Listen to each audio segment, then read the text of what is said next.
Hello folks, this is Mike Cayley 7 coming to you from beautiful Raleigh, North Carolina. As you can see, it is December. The trees are bare, which is only a recent thing. The temperature is much cooler.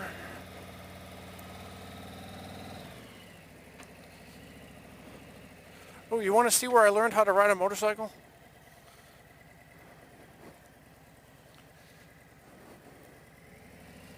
I learned how to ride a motorcycle right here at the motorcycle training course. Isn't that cool? And they still have some of the lines painted.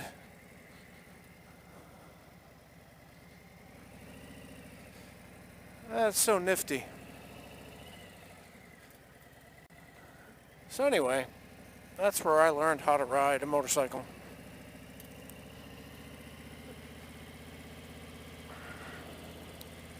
It wasn't December though, it was a nice day, and I believe it was March? April. It was like the first weekend of April. 2006. It's a nice little campus over here at Wake Tech, isn't it? That's the heating and air conditioning, and welding is over there. Cosmetology is up there.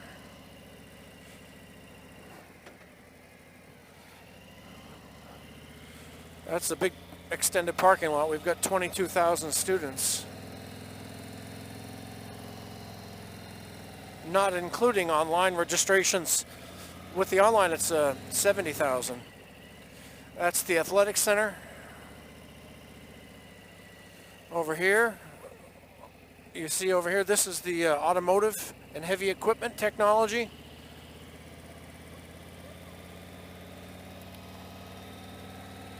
We have early childhood education, we have college transfer, accounting, biology, engineering, computers, all kinds of different computer type stuff. We have it all, except we don't have paralegal. I think that's one of the only things we don't have, paralegal. All right, so let's try to not get killed, huh? There we go. Taking you home a different way today. I don't know if you can see that. Look at those old tractors. Isn't that cool?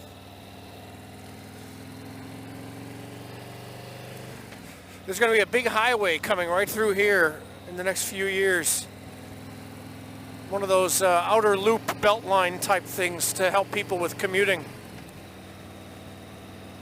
It'll make it easier to get to Raleigh and Durham, like downtown Raleigh and Durham from here, which is, you know, it's probably about a 20-minute drive to downtown from here.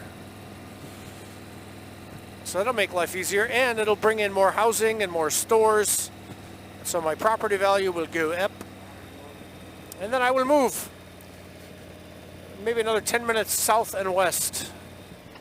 Oh, that reminds me, shout out to Riding Country, and a thank you for your very nice comments and for sharing a video I made. Very nice of you. Thank you so much.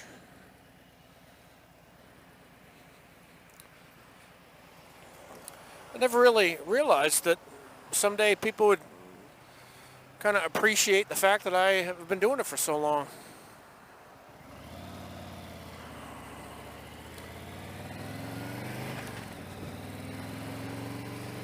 All I'm doing is just making my goofy little videos. That's how I do. And Freedom Rider was talking about my my style. Is that the word he used? My theme? I can't remember exactly the word, but what time is it? 3:50? I think I'll be all right if I go straight. I don't want to hit traffic, is the only thing. I'm the issues motovlogger, I guess. I talk about issues. Can't help it, really. It's just who I am. It's not like I said, I need to make a channel where I ride my motorcycle and talk about issues. That's not what I thought. At first, I just wanted to make little videos that show people North Carolina. I called it Easy Excursions. Like Easy Rider.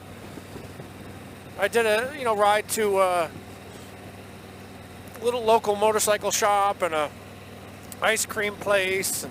That got taken off of YouTube because copyright was a bitch back then. I used an AC/DC song and they silenced my video. And I apparently didn't save it or whatever, so it's gone. You can't find it no more.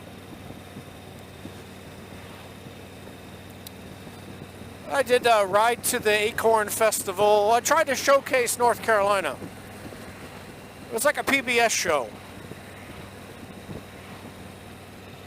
And I didn't do a whole lot of talking during the video so much. There was a lot of music in between because I didn't know how to do this talking thing. The camera technology back then was very limited. Back in those days, you see, we had to use big old reel film cameras. No. I had a digital camera that you could not put on or in a helmet, so I just kind of took the strap on the camera and put it on my wrist, and I'd film myself and then flip it over my wrist when I had to hit the brakes or the clutch or whatever.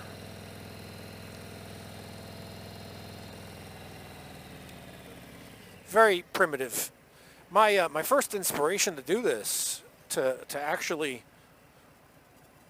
make videos and talk as I ride, that came from 3 people. First was 88 Hawaii. That was his name. Spencerian, he goes by now as well. He doesn't really make videos anymore. I don't think he motovlogs. I think he had an accident or got scared or I don't know what it was, but he stopped. Really great guy. His name is Rob. He lives out in Hawaii. Or he did anyway. And so he would just ride around and talk. He had a camera in his helmet. It was a Kodak V570 camera. So I was into looking at his stuff, and that led me to search for other people, and I found my next inspiration, which was, I believe it was TheSmyrnaCowboy, actually. It was Dave. And he had a V570 camera in his helmet, too, that a friend of his made for him special. And that camera, as far as I know, Dave still has it, and it still works. But back then, I didn't have the money to go buy a Kodak V570 camera. So I continued with my crazy method, adding in music and audio later on.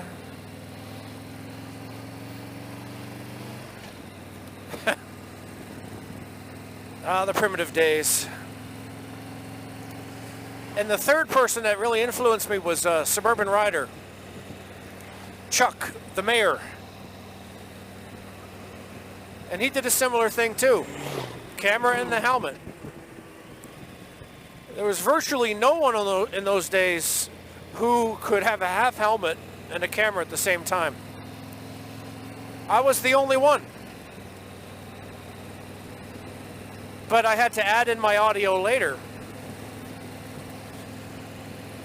And then I ended up getting a full-face helmet, and I put my Vado camera in there. And that worked out fine for a while until my Vado died. Then I got another Vado, and then that one died.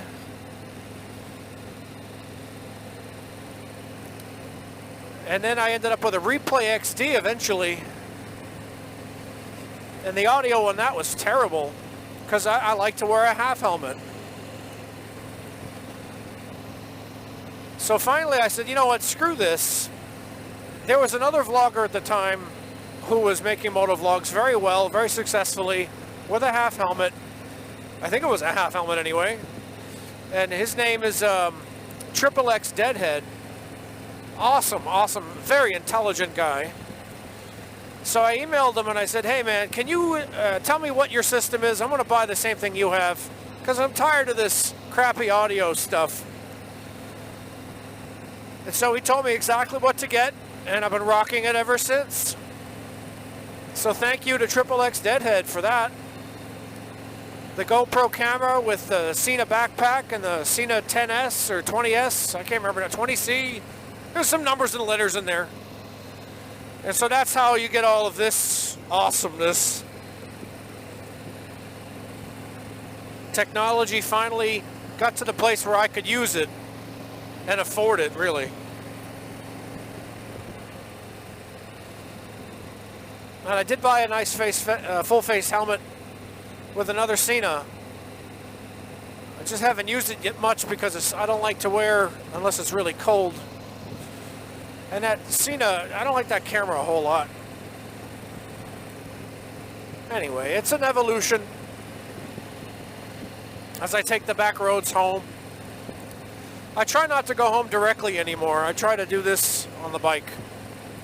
Just to have a little bit of fun.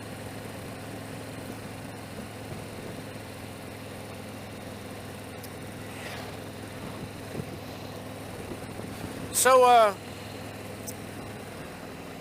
have a topic. Surprisingly, that wasn't my topic just now about how I got started in this motovlogging thing and who influenced me and all that. There's a lot of people that influenced me, but those are the first three. I could also throw a bone to Wooden Chairs, Mord F13, Papa Tutu, Sonic Rising 123, Red and White Rebel,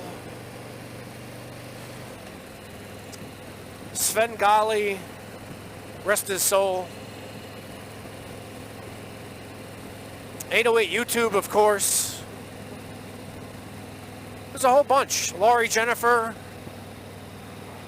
I'm trying to think back to the early days. The Iceman, rest his soul. The Iceman Motovlogs. That was a real gut wrencher.